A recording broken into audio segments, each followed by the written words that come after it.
설교를 하다 보면, 설교를 준비하다 보면 이 설교 말씀이 잘 잡힐 때가 있고 이 설교 말씀이 잘 잡히지 않을 때가 있습니다. 오늘은 잘 잡혔을까요? 안 잡혔을까요? 이게 어려운 말씀입니다. 사실은 양털 기도라고 알려져 있는 이 기도, 기도원이 했던 이 기도는 사실은 우리가 다 이해할 수 없습니다. 이거를 제너럴하게 일반적으로 적용하다 보면 우리가 양털 하나를 놓고 하나님께 드리는 기도, 하나님께서 응답하실 것들을 기대하며 기도하는 기도가 사실은 굉장히 어려워 보이기도 하고 멍청해 보이기도 합니다. 하나님과의 신선한 만남 네 번째 시간입니다. 오늘은 이 기도원의 기도 그리고 하나님께서 응답하심에 대한 내용을 중심으로 하나님께서 어떻게 일들을 만들어 가시나 같이 나눴으면 좋겠습니다. 지난 세 번의 이야기를 통해서 하나님과의 신선한 만남을 주제로 같이 나누고 있습니다. 첫 번째 설교는 모세가 양을 치다가 광야에서 떨기나무 가운데 현현하신 하나님을 만나는 장면입니다. 하나님의 부르심이었습니다. 모세는 자기는 자격이 없다라고 이야기하지만 그 가운데 내 발에 신을 벗고 거룩한 곳에 나와 하나님의 부르심에 응답하라는 것이었습니다. 일상 가운데 부르심입니다. 그가 양을 치고 있었습니다. 그의 잡은 자기 장인의 양을 치는 목자에서의 삶을 살아야 했습니다. 하지만 이후에 하나님의 대응은 달랐습니다. 두 번째 말씀은 야곱을 깨우시고 야곱에게 새로운 삶을 부여하시는 그 하나님께서 꿈 가운데 현현하신 것이었습니다. 사닥다리의 환상. 잠자다 이제 삶을 깨워주시고 삶을 도망자의 신사에서 순례자의 삶으로 바꾸어 주시는 귀한 변환점이 된 것이 베델에서의 하나님과의 만남이었습니다. 지난주는 에스겔의 환상에 대한 말씀을 나눴습니다. 환상 가운데 하나님께서 죽음이 가득한 곳, 죽음이 말라버린 곳, 마른 뼈가 가득한 그 골짜기에서 그 마른 뼈가 하나님의 군대가 되는 환상을 보여주셨습니다. 전혀 소망이 없다. 바빌론으로 끌려가 나라도 망하고 성전도 회파되는 그 남유다의 회복을 하나님께서 그려주시는 그 꿈이었습니다. 하나님과의 만남은 이렇게 새로운 것들로 채워갑니다. 기도원을 향한 하나님의 만남도 마찬가지였습니다. 하나님과의 신선한 만남 네 번째, 자신이 일하던 곳, 타작마당 앞에서 만난 하나님, 그리고 하나님께서 어떻게 그의 삶을 통해서 이스라엘 백성들을 변화시켜 가시는가 같이 말씀을 나눴으면 좋겠습니다. 한국에 있을 때 생각하지 못했던 이야기인데요. 미국에 오니까 이런 것들을 많이 경험합니다. There is no such a silly questions. 그런 얘기 있죠. 세상에는 멍청한 질문은 없다라는 것입니다. 한국에 있을 때는 질문하는 법에 대한 교육을 잘 많이 받지 못했던 것 같아요. 그죠? 근데 미국에 오니까 이상한 질문들도 학생들이 많이 하고 그런 질문에 대해서 전혀 교수가 선생이 당황하지 않고 모든 것을 대답해 줍니다. 그리고 삶을 살아가면서 중요한 질문을 던지는 것이 얼마나 중요한지 모릅니다. 중요한 질문을 던지는 것. 오늘은 사실은 굉장히 silly한, 굉장히 멍청한 질문을 이 기도원이 하나님께 던집니다.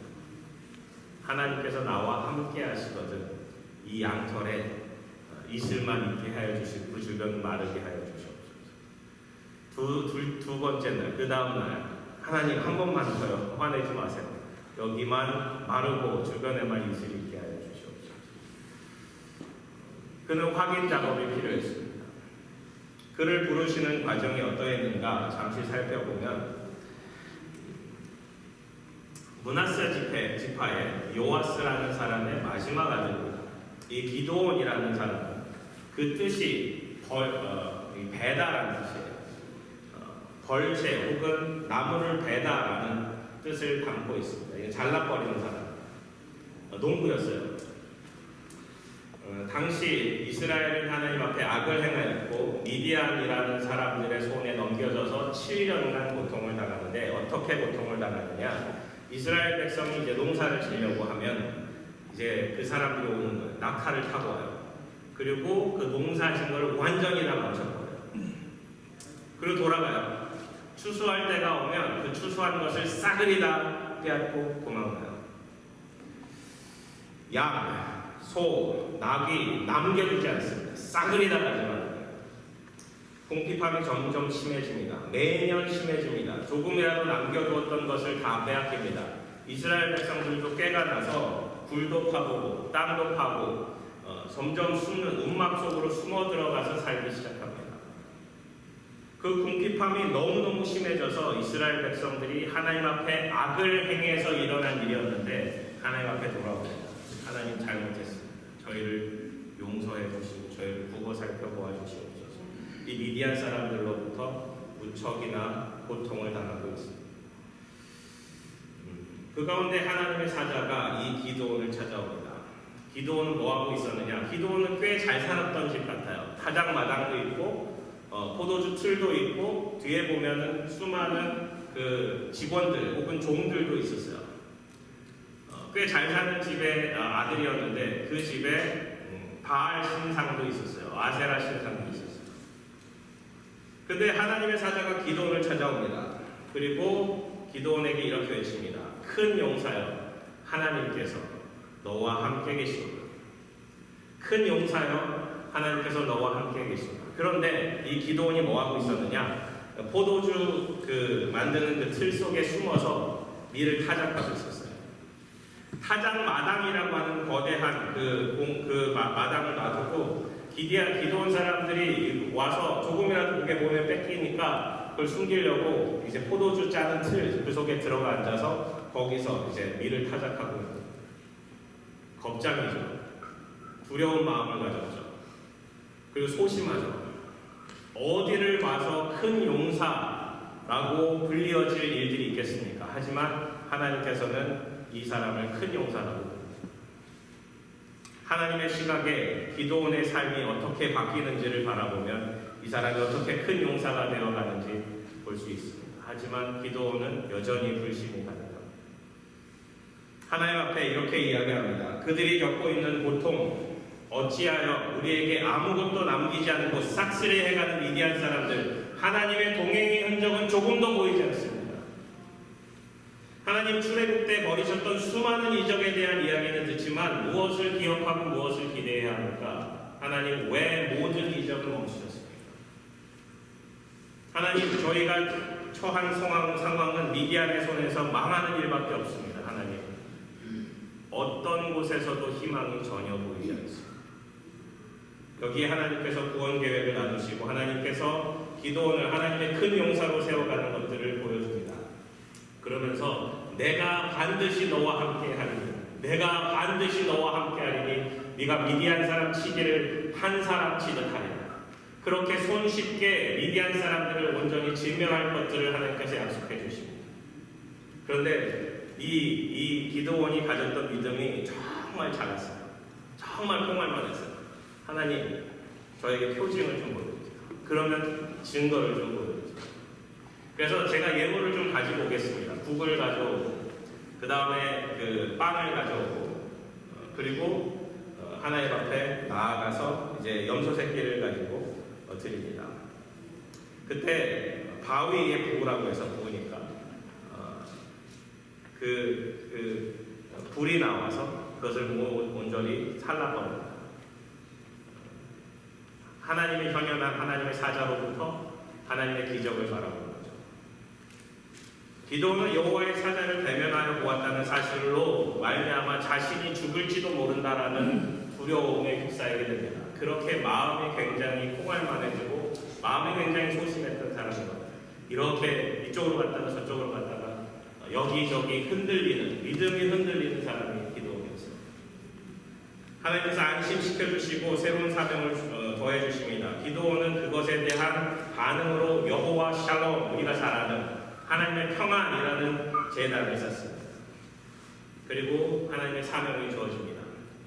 너는 가서 내 아버지에게 있는 그 우상들을 자르고 컷하고 거기서 그 나무 위에다가 제단을 쌓고 그 나무 위에서 번제를 드리라. 기드온이 그것에 대해서 순종하고 싶은데 하나님의 음성이 들려서 온전히 순종하고 싶은데 두려워서 못해요. 그리고 밤에 가요. 밤에 이제 종들을 데리고 가서 그를 자르고 거기 위에서 이제 번제를 하나님한테 올려드립니다. 사람들이 난리가 났죠. 자신들 마을의 수호신처럼 여기던 바알과 아세라가 잘려있고 불에 타버린 거예요. 누구 소행이냐 찾아가니까 기드온의 소행이에요. 기드온 아버지가 딱 막아줍니다. 그 동네 유지였던 것 같습니다. 이 일들에 대해서 아버지가 기드온을 보호해줍니다. 그리고 기드온에게 새로운 이름이 주어집니다. 여룻바알, 바알의 적. 바알의 적. 기드온의 믿음은 아마도 소심, 두려움 속에서 하나님을 예배했고 가정 속에서 예배를 회복했던 사람으로 그려지고 있습니다. 그리고 나서 나아가 이제 미디안 사람들을 가서 치라 라고 말씀을 하십니다. 기드온은 사람들을 모읍니다. 군사들을 모읍니다. 다른 지파 가서 사람들도 열심히 모읍니다. 그래서 모인 사람이 32,000명. 열심히 모았는데 근데 미디안 사람들은 13만 5천. 32,000 대 13만 5천 숫자로 계산해 보더라도 한 사람당 4.2명 정도를 상대해야 하는 전쟁입니다. 그래도 괜찮습니다. 기드온은 준비를 합니다. 하나님께서 하라 했기 때문에. 그런데 아무리 곰곰이 생각해봐도 수적으로 생각해봐도 적들은 매년 쳐들어와서 자신들에게 고통을 주었던 잘 정비된 미디안 사람들이었어요.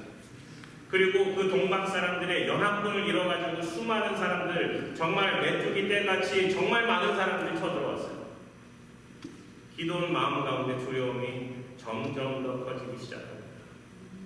점점 더 커지기 시작합니다. 때로는 우리가 하나님을 믿는다 하면서도 하나님에 대한 두려움이 있을 때가 있어요. 하나님 과연 나를 구원해 주셨을까? 하나님께서 과연 나와 동행하고 계실까? 하나님께서 과연 살아계실까? 하나님이라는 분이 과연 계실까라는 의심이 우리에게 들 때가 있습니다. 이 기드온에게도 그랬을 것 같아요. 하나님께서 나와 동행하신다 그랬고 나를 큰 용사라 그러셨고 바위에서 불이 나와서 그 재물을 살라버렸고 하나님께서 음성도 들리고 사람들도 이렇게 쉽게 모이게 하셨는데 과연 하나님께서 나를 통해서 이 일을 이루실까? 나처럼 소심한 사람, 나처럼 겁쟁이가, 나처럼 의심도 많고 나처럼 모든 것에 대해서 부족한 사람이 하나님께서 과연 이루실까? 이 의심의 밤이 찾아옵니다. 이때 기드온이 했던 일들이 하나님 앞에 나아가 하나님과 1대1의 대면을 갖기 시작합니다. 하나님의 비전과 하나님의 계획과 하나님의 명령이 5번이나 이루어졌어요. 5번이나 하나님께서 그 비전을 더해주셨어요. 어찌 보면 하나님 한 번도 대면하며 말씀하시는커녕 아무 말씀도 조차 하지 않는 것 같은 느낌이 드는데 이 기드온은 적어도 5번이나 하나님의 음성을 들었어요. 그때 기드온이 불안하고 두렵고 절망 가운데 과연 이 일이 할 수 있을까라는 생각 가운데 하나님께 나가 이 양털 기도를 시작하는 것입니다. 우리에겐 때로는 이 기도가 필요합니다. 우리에겐 때로는 silly question, 멍청한 질문이 필요할지도 모릅니다. 누구를 향해서? 하나님을 향해서. 답답한 불신의 의심을 드러내십시오. 때로는 우리 속에 있는 답답하고 하나님이 과연 살아계실까? 하나님 과연 일하실까라고 생각이 드는 모든 것을 하나님 앞에 내려놓는 연습이 필요합니다. 하나님 앞에 정직을 연습하는 과정들이 필요합니다. 잘 보세요. 기드온이 하나님께 여쭈되 주께서 이미 말씀하신 같이 내 손으로 이스라엘을 구원하시려거든 보소서 내가 양털 한 뭉치를 타작마당에 두리니 만일 이슬이 양털에만 있고 주변 땅은 마르면 주께서 이미 말씀하신 같이 내 손으로 이스라엘을 구원하실 줄을 내가 알겠나이다. 하나님 요약해보면 이 양털만 물이 있고 주변 마르면 하나님 나와 함께 하신다는 증거가 될 것 같습니다.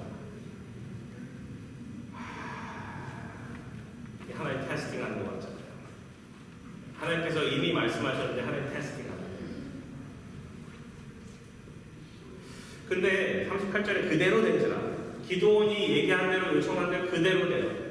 일찍 일어나서 양털을 가져다가 양털에서 이슬을 짜니 물이 그득한데 다른 땅은 말라있는 거예요. 신기하다. 기도원이 한 번 갖고 안 돼요. 또 두려움이 찾아와. 우연일 수도 있잖아요. 자기가 갖고 있는 모든 의심과 하나님께서 과연 진짜일까라는 생각 가지고 하나님께 한 번 더 물어보는데 이렇게 물어봐요. 39절에 기도원이 또 하나님께 여쭈되 주여 내게 노하지 마옵소서. 하나님 화내지 마세요. 기도원의 마음 가운데 어찌 보면 하나님은 나에게 화를 내는 존재 혹은 두려운 존재로 인식이 깊이 있었던 것 같습니다.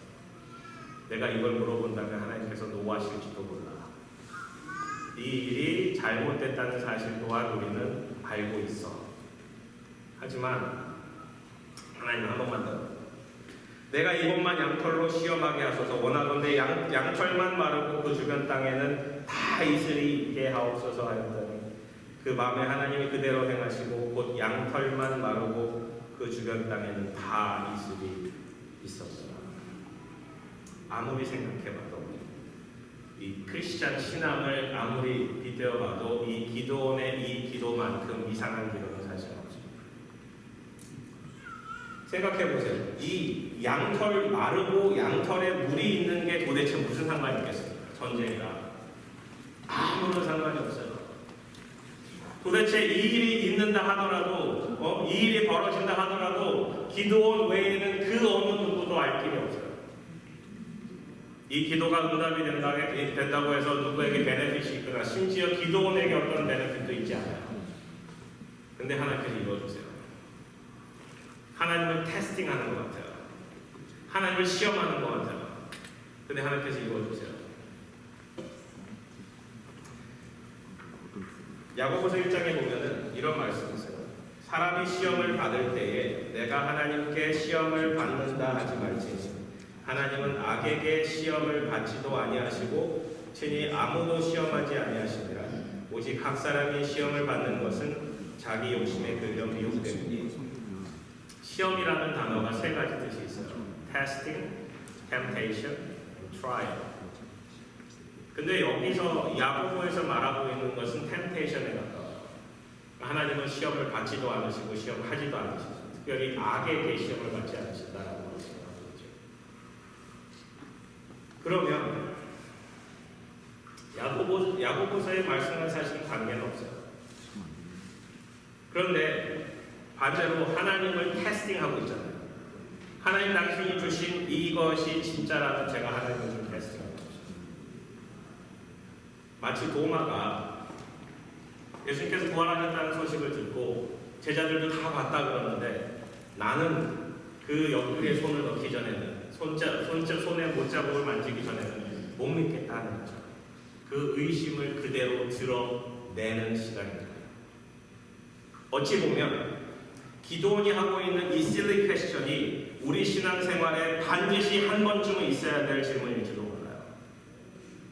내 속에 들고 있는, 내 속에 정말 믿겨지지 않는 그 의심, 100%가 아니라 한 80%는 믿겠는데 20%는 믿겨지지 않는 그 의심, 그거를 누구한테 가져가요?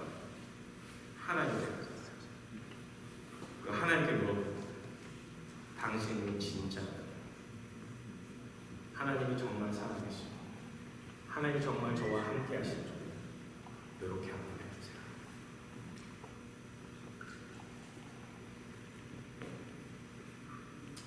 양털 기도, 기도원의 양털 기도는 하나님의 존재에 대한 시험이라기보다 하나님의 계획, 하나님의 일하심에 대한 자기의 의심을 드러낸 사건입니다. 담대하게 아버지에게 있던 바알과 아세라를 잘라버리고 하나님께 드렸던 그 재물이 7년간 가장 좋은 자신에게 있던 숫소를 가져다 드려요. 7년 동안 어떤 사건이 있었는데 기도원이 와서 싸그리 다 가져가요. 그 가운데 귀하게 숨겨두고 또 숨겨두고 뺏길까 이래저래 두려움에 떨던 그 숫소를 하나님 앞에 드린 거예요. 사실 기도원의 믿음은 대단합니다. 자기 아버지가 자기 동네 사람이 다 섬기고 있는 바알과 아세를 그날로 잘랐거든요. 여룻바알이라는 새로운 이름도 얻는 그 놀라운 사건 가운데 그에게는 여전히 의심이 있었다. 여전히 의심이 있었다. 믿음이 없는 기도, 의심 많은 기도, 하나님 앞에 다 내어놓지도 못할 그럴 기도. 근데 하나님께서는 우리에게 그 정직함을 요청하십니다. 하나님 앞에 온전히 서지 못할 그러한 모든 모습들을 하나님 앞에 내어놓자. 하나님 바라보셨을 때 양털 들고 물 짜고 있는 기도원의 모습이 얼마나 한심스러우셨을까요? 하나님이 바라보셨을 때 기도원이 한 번만 더요, 하나님 저에게 화내지 말고 한 번만 더 응답해 주십시오라고 하는 기도원의 모습이 얼마나 한심스럽기도 하고 불쌍해 보였을까요? 하나님께서 우리를 바라보시는 모습이 똑같아요. 우리가 우리의 문제 붙들고 아둥아둥하고 있을 때 하나님께서 내놔봐, 내가 해결해줄게. 하나님께서는 우리에게 그 모멘트를 하나님 기다리고 계신지 모릅니다. 우리가 가진 의심, 우리가 가진 불신. 어찌 보면 이 기도원의 믿음 없음이 기도하지 않는 우리보다는 믿음이 더 커 보여요. 반대로 기도하지 않는 우리의 믿음이 이렇게 이상한 기도를 하고 있는 기도보다도 더 믿음이 없어 보여요.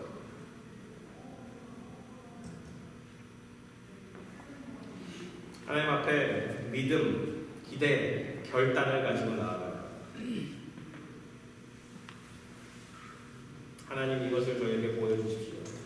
하나님의 약속과 기도원의 두려움은 서로 긴장관계에 있습니다. 하나님의 동행의 축복은 간대없고 하나님께서 그 사람들을 한 사람 치듯 하리라라는 그 약속은 다 잊어버리고 이 양털에만 매달리고 있는 기도원의 모습, 우리의 모습을 기도원의 모습 속에서 찾아가는 것입니다.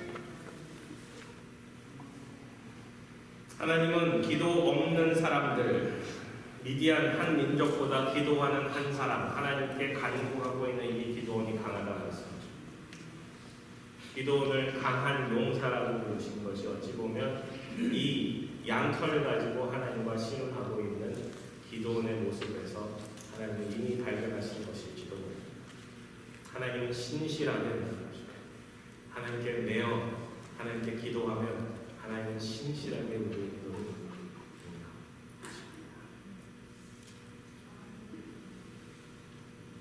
질문 없는 삶, 기도 없는 삶, 요청 없는 삶, 그것이 이상하고 말도 안 되는 요청을 하는 기도원의 믿음 없음보다 더 믿음이 없다는 사실을 기억하십시오. 주님의 뜻을 분별하기 위해서는 하나님께 나아가야 합니다.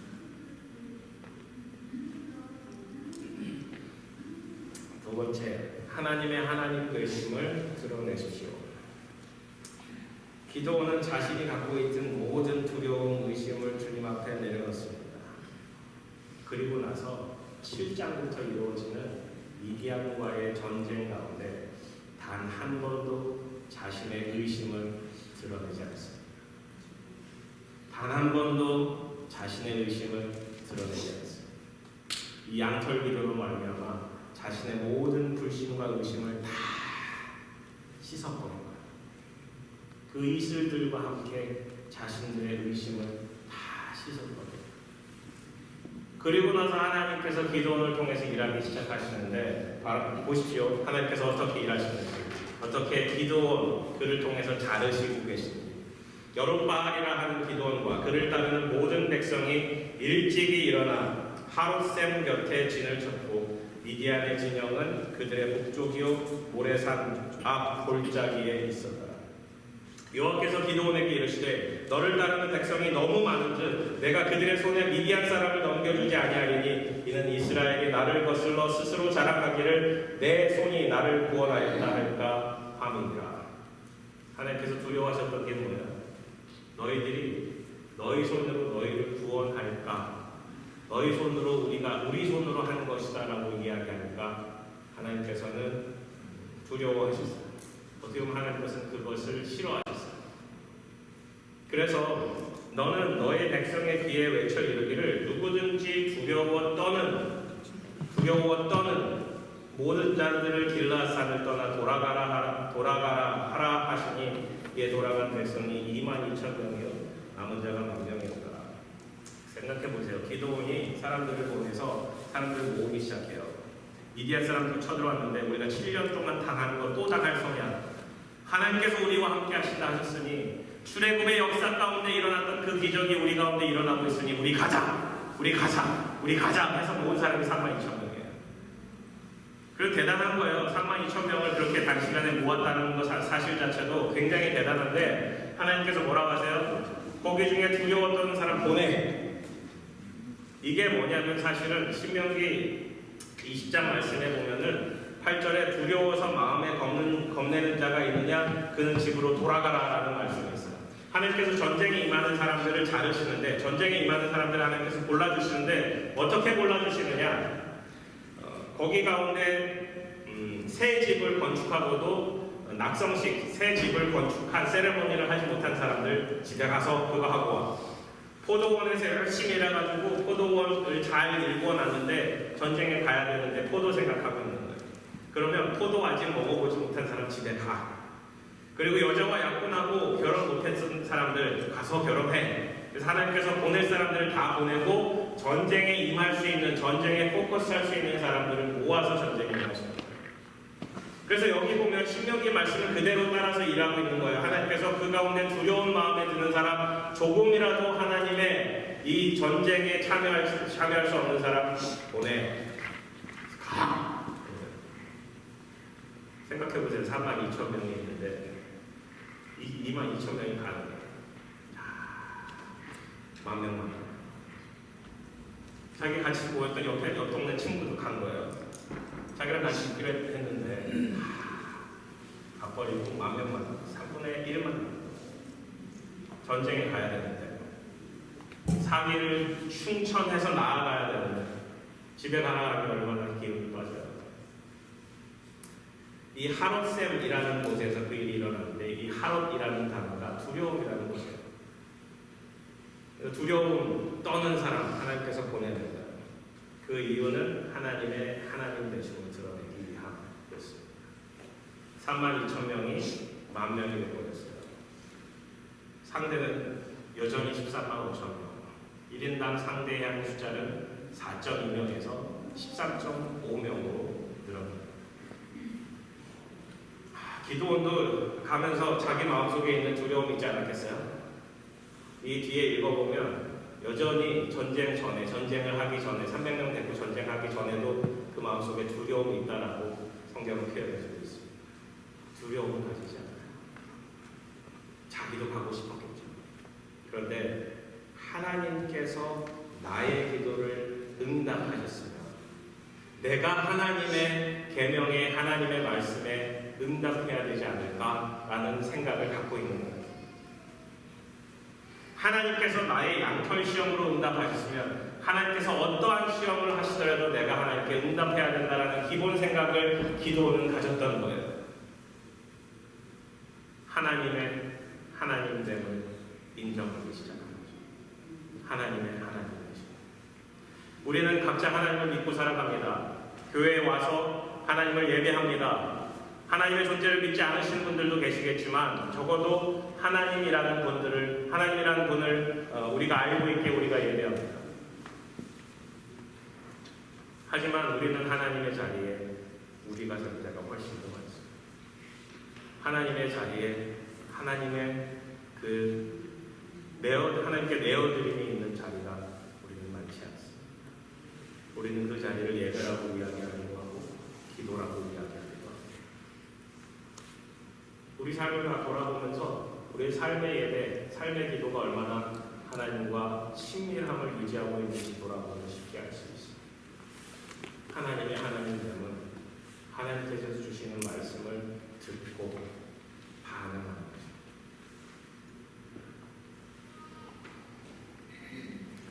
그는 순종합니다. 10,000명을 남기고 22,000명을 보냅니다. 하나님은 전쟁의 신이시기 때문에 전쟁은 하나님께 속하였다라는 사실을 알게 됩니다. 기드온은 불평하지 않습니다. 기드온은 원망하지 않습니다. 기드온은 여기서 두려움을 표하지 않습니다. 기드온은 하나님께 양털을 가져가 다시 한번 시험하지도 않습니다.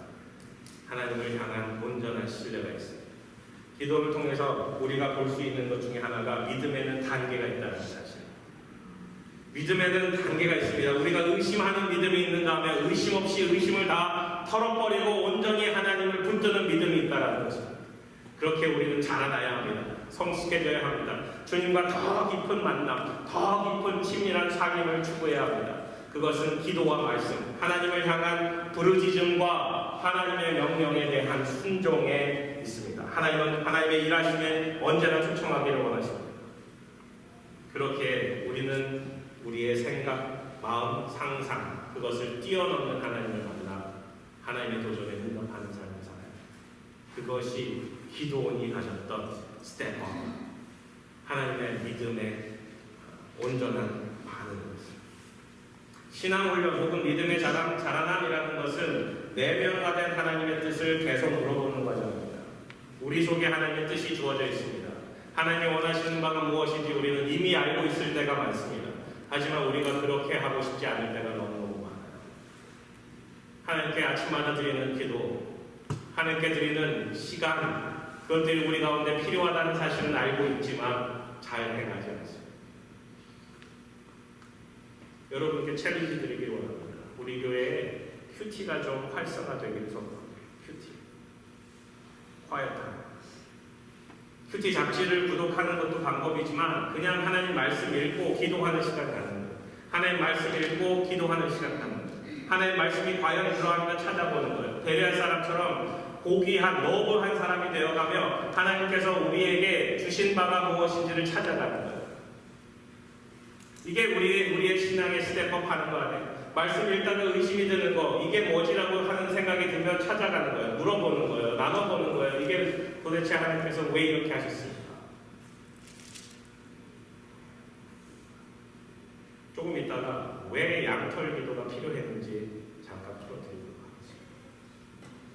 어찌됐든 하나님의 말씀을 찾아가는 그 과정은 결국 하나님의 32,000명이 모였는데 여전히 부족한데 22,000명을 떠나보낼 수 있는 그 믿음과 용기와 결단은 결국 하나님과의 만남 속에서 이루어질 수밖에 없다는 사실. 세 번째, 누구의 전쟁인가 보여요. 누구의 전쟁인가. 여호와께서도 기도원에게 이르시되 백성이 아직도 많으니 그들을 인도하여 물가로 내려가라. 거기서 내가 너를 위하여 그들을 시험하리라. 내가 누구를 가리켜 내가 이르기를 이 사람이 너와 함께 가리라 하면 그는 너와 함께 갈 것이요. 내가 누구를 가리켜 내게 이르기를 이 사람은 너와 함께 가지 말 것이니라 하면 그는 가지 말 것이니라 하십니다. 하나님께서 말씀하시고 여전히 많다. 아니 10,000명인데 여전히 많다고 말도 안 되잖아요. 말도 안 되잖아요. 근데 기도원 하나님 앞에 뭐라고 얘기하지 않아요. 5절에 이에 백성을 인도하여 가자. 물 마시러 가자. 그래서 물가로 내려가요.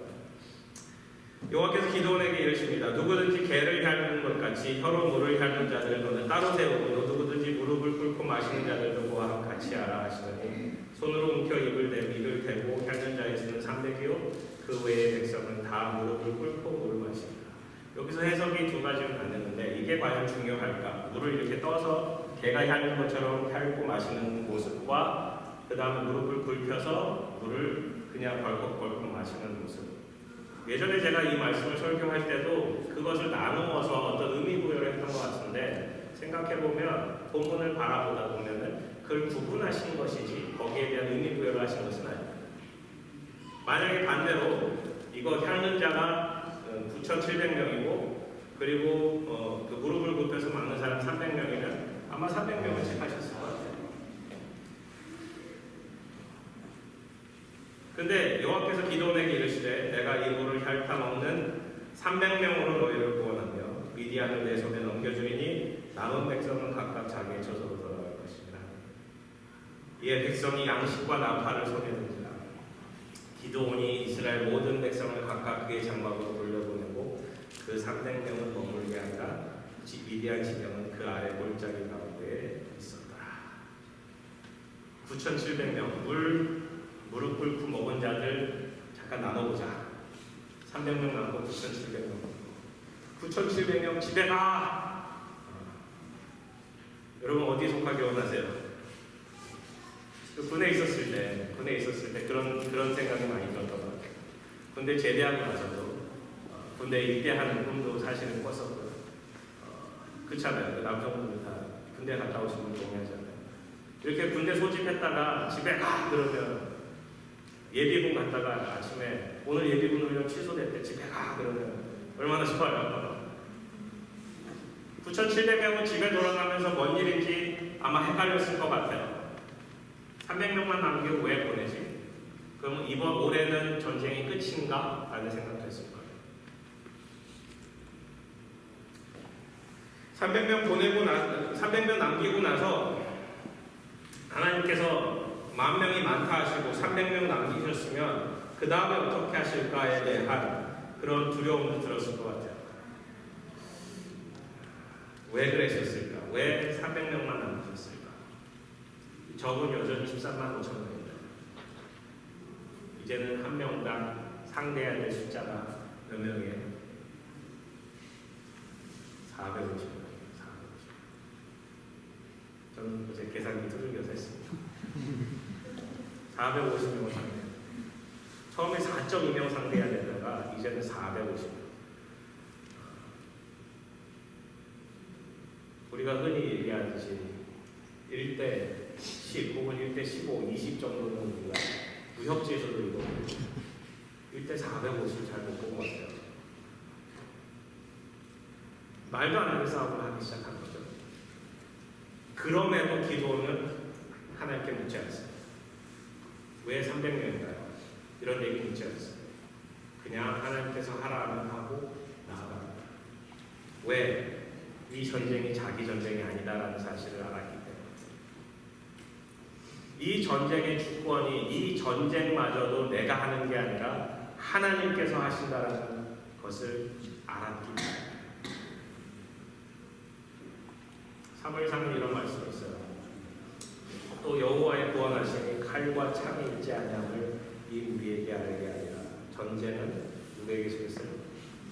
여호와께 속한 것인즉 그가 너희를 우리 손에 넘기시리라. 이것을 우리 일상에 적용해 보면 우리가 다니는 직장이, 우리가 다니는 학교가, 우리가 경영하는 사업체가 우리의 것이 아니라 하나님의 것이면 하나님께서 책임져 주신다라는 사실을 알게 됩니다. 우리가 키우고 있는 자녀들이 우리 것이 아니라 하나님의 것이다. 우리의 가정이 우리의 것이 아니라 하나님의 것이라는 사실. 기도는 모든 백성을 돌려보내고 300명은 머물게 됩니다.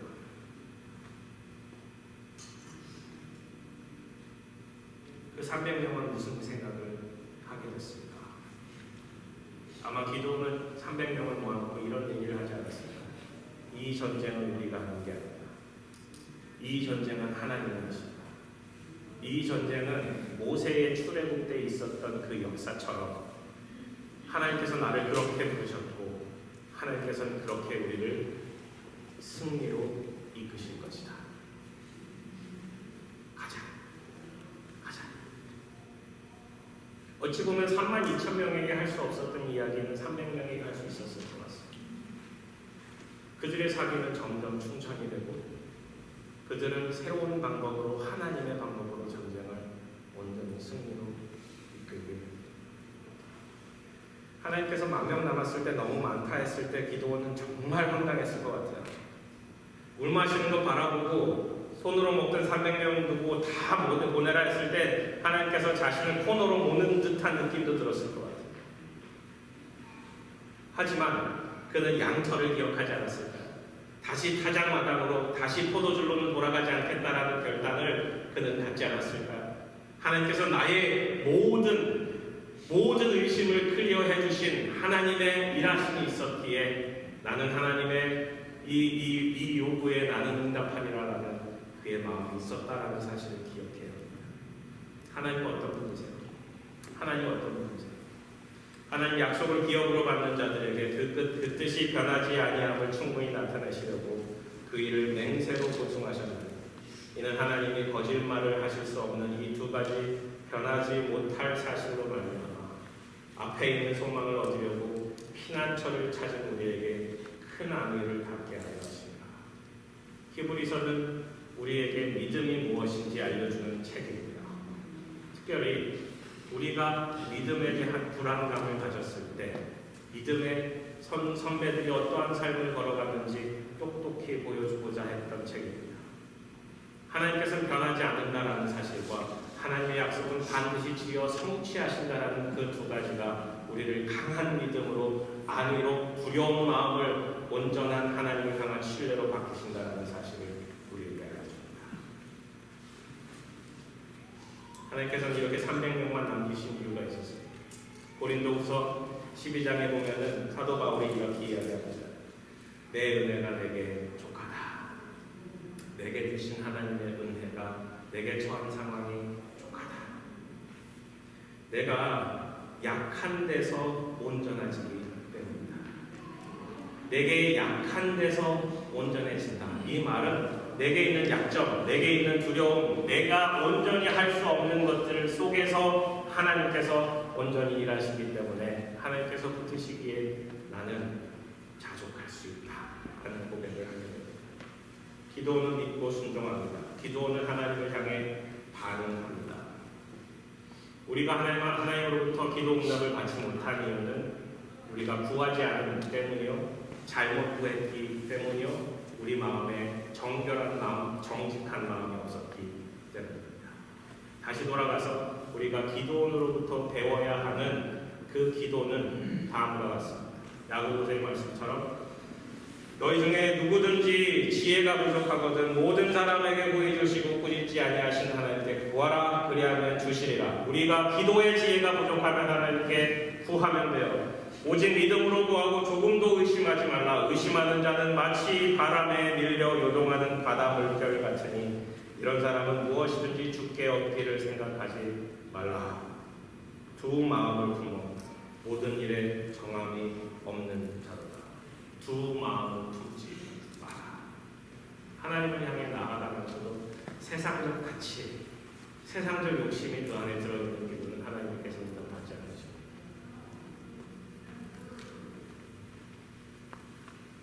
정결함, 깨끗함, 정직함, 정함을 가진 자, 두 마음을 품지 않고 하나님께 나아가는 자들은 하나님께서 인정하십니다. 그것이 기도원이 가졌던 힘입니다. 양털을 통해서 그가 가졌던 힘은 그가 가졌던 의심을 하나님 앞에 털어내는 작업이었기 때문입니다. 우리가 우리 마음 그대로 하나님 앞에 나아가는 순간 우리 가운데 죄가 있으면요 하나님께 기도할 수 없어요. 우리 가운데 죄가 있으면 기도의 자리에 있으면 하나님께서 성령님께서 우리를 그 죄를 깨닫게 해주세요. 혹은 그 죄를 가지고 하나님께 나아가 기도하는 것은 사실 헛된 기도일 수밖에 없습니다. 두 마음을 품은 자가 될 수밖에 없기 때문에 우리가 갖고 있는 죄를 인정해야 합니다. 기도원이 자신에게 있는 믿음의 약함을 인정했던 거죠. 기도원의 이야기 6장부터 사사기 6장부터 8장까지는 하나님께서 홀로 처음부터 끝까지 주인공이십니다. 사사기의 구조를 보면 사사들을 이렇게 세워가십니다. 양쪽에서 계단식 구조예요. 그 가운데 기도원이 있어요. 사사기에 나타난 12사사에 대한 이야기의 핵심은 기도원이라는 거예요. 기도원의 핵심은 그 주권이 기도원이 아니라 하나님이심을 온전히 드러내는 거예요. 기도원은 성공했을까요? 끝까지 성공했을까요? 아니요. 전쟁에 승리하는 과정 가운데 자기의 이름을 드러내기를 했어요. 그도 불완전한 사람일 수밖에 없었어요. 그 의심을 다 클리어하더라도 자신을 향한 자존심, 자신을 향한 욕심, 높아지고 드러내고 싶어 했던 그 마음 그대로 드러납니다.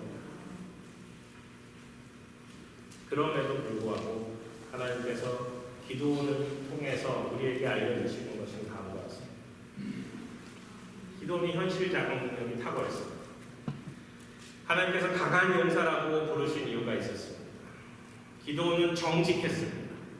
자신의 불신도 자신의 불안도 자신이 갖고 있는 마음도 하나님 앞에 그대로 나아갑니다. 세 번째는 그것이 클리어됐을 때 하나님께서 주시는 말씀에 대한 응답이 완전했습니다. 온전히 순종했습니다. 그렇기에 기도원은 히브리서 11장에 가서 믿음의 용사로 그려집니다. 근데 왜 양털과 이슬이었을까요? 하나님께서는 바알과 아세라 그들에게 하나님 앞에서 악을 범했던 것들을 처단하기 원했습니다. 그래서 이 기도원의 손을 통해서 바알과 아세라를 잘라버리고 그것을 통해서 그 나무를 통해서 하나님께 예배를 드립니다. 곡식을 타작하고 있던 그 상황에서 하나님께 이제 한 에바를 가지고 나아갔는데 한 에바가 22터예요. 한 사람이 먹기에는 너무 많은 양인데 그는 그것을 하나님한테 온전히 다 올려드려요. 소나 양이나 말을 다 뺏겼는데 가장 좋은 소를 하나님께서 취하십니다. 그 당시에 아마 양털의 수확기였던 것 같아요. 양털이 있다는 것은 양이 있다는 거죠. 하나님께서 보호해 주셨다는 거예요. 그 양털과 그 땅의 풍요를 기원할 수 있는 그 이슬을 가지고 하나님의 살아계심, 하나님의 역사하심이 드러나는 거예요. 사사기를 써내려가면서 기도원을 중심에 두고 기도원이 하나님을 향해서 드리고 있는 이 기도와 이 300명의 용사로 하나님께서 컷해 주시는 이 과정은 사실은 사사기의 가장 핵심이 되는 구절입니다. 이 구절 가운데 하나님께서 우리에게 요구하시는 바는 하나님 되십니다. 양털과 이슬과 바알과 아세라와 그 땅에 있었던 소와 양과 모든 곡식들을 통해서 이 모든 삶의 주권자는 하나님이시라는 것들을 사사기를 통해서 우리에게 알려주십니다. 우리 삶의 사업체, 혹은 일하시는 직장, 혹은 학교, 혹은 가정, 혹은 사회, 내 집, 그 모든 것의 주권이 하나님이시라는 것을 이 기도원의 이야기를 통해서 알려주십니다. 그것이 어렵다면 하나님 앞에 나아가 솔직하게 고백하십시오. 하나님의 하나님 되십시오. 그 모든 전쟁은 하나님께서 했다는 것을 인정할 때 하나님께서 주신 것입니다. 하나님의 스토리가 쓰여진 교회, 결국 하나님이 주인 되셔서 하나님이 주어 되셔서 새로운 일들을 쓰실 것을 같이 기대하는 주님, 같이 기도하시겠습니다. 사랑과 은혜가 풍성하신 하나님 아버지, 저희 마음을 정결케 인도하여 주시옵소서. 시편 51편의 말씀처럼 저희 마음을 주님 앞에 가지고 나아가오니 하나님께서 정결케 인도하여 주시옵소서. 기도원처럼 마음에 드는 의심과 두려움과 하나님이 과연 살아계실까, 하나님께서 과연 우리와 함께 하실까에 대한 모든 생각들을 하나님 앞에 내려놓을 수 있도록 인도하여 주시고, 하나님의 하나님 되심, 하나님의 주권자 되어 주심을 저희들이 인정하고 경험케 인도하여 주시옵소서. 감사하며 이 모든 말씀 예수님